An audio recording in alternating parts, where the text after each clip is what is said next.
Assalamualaikum warahmatullahi wabarakatuh. Alhamdulillah wa syukurillah wassalatu wassalamu ala rasulillah. Amma ba'du. Yang terhormat Bapak Ibu Guru SDIT Bina Amal dan teman-teman yang saya sayangi, puji dan syukur kita panjatkan kehadirat Allah Subhanahu wa Ta'ala karena telah melimpahkan rahmat dan karunia-Nya. Tak lupa sholawat serta salam kita sampaikan kepada Nabi besar Nabi Muhammad Shallallahu Alaihi Wasallam. Tidak lupa juga para sahabatnya serta kita umatnya di akhir zaman. Teman-teman yang dirahmati Allah, pada kesempatan kali ini saya akan membawakan tema yaitu pelaksanaan ibadah di masa pandemi. Dalam kehidupan beragama, setiap umat pasti tidak lepas dari kata ibadah. Untuk umat Islam yang beriman dan bertakwa kepada Allah, pasti akan selalu menjaga ibadahnya. Lalu, apa yang dimaksud dengan ibadah? Adapun pendapat lain mengenai ibadah adalah mendekatkan diri kepada Allah dengan melaksanakan perintah-perintahnya dan menjauhi larangan-larangannya. Ibadah dalam arti umum adalah segala perbuatan orang Islam yang halal yang dilaksanakan dengan niat ibadah. Bagaimanakah kita harus beribadah? Ibadah seperti apa yang diterima oleh Allah? Ibadah yang benar adalah ibadah yang mengandung prinsip pelaksanaan ibadah sebagai berikut. 1. Niat lillahi ta'ala, yaitu niat hanya karena Allah Ta'ala. 2. Ikhlas, yaitu melaksanakan ibadah tanpa meminta imbalan. 3. Dilakukan sesuai dengan tuntunan Al-Quran dan Sunnah. Ibadah itu apa saja sih? Ibadah dibagi dua, yaitu 1. Ibadah yang dilakukan secara langsung atau hablimunallah. Contohnya, sholat, zakat, puasa, dan haji. 2. Ibadah antar umat manusia atau hablum minan nas, seperti tolong-menolong, muamalah, menepati janji, berbuat baik antar sesama. Lalu, apa sih tujuan kita beribadah? Tak lain dan tak bukan hanya semata untuk mendapatkan ridha Allah Subhanahu wa Ta'ala. Siapa sajakah yang wajib beribadah? Seperti kita tahu, kita semua umat Islam di seluruh dunia wajib beribadah kepada Allah Subhanahu wa Ta'ala. Khususnya yang sudah aktif balik, yang menandai apakah seseorang sudah dapat dibebani kewajiban menjalankan syariat sepenuhnya atau belum. Untuk siapakah ibadah yang kita lakukan? Pada hakikatnya, ibadah itu untuk kita sendiri, kembali kepada kita, bukan untuk Allah. Karena Allah tidak memerlukan ibadah dari hambanya.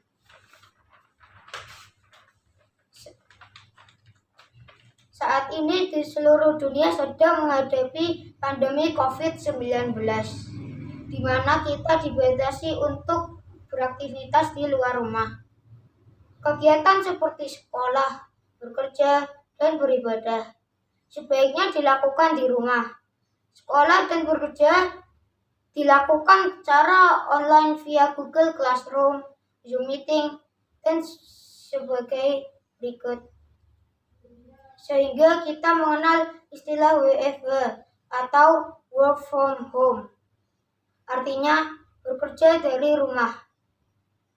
Kita sebagai umat Islam memiliki banyak kesempatan yang bisa dilakukan untuk melakukan ibadah kepada Allah Subhanahu wa Ta'ala dalam keadaan apapun. Lalu, bagaimanakah beribadah di masa pandemi ini? Di masa pandemi virus corona atau COVID-19, ibadah harus dilakukan dengan menerapkan protokol kesehatan. secara ketat seperti memakai masker, menjaga jarak, dan mencuci tangan.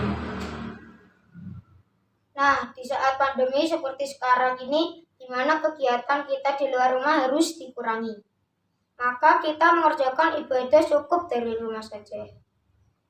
Ibadah yang bisa dilakukan saat harus ditinggal rumah yaitu 1. Sholat berjamaah bersama keluarga.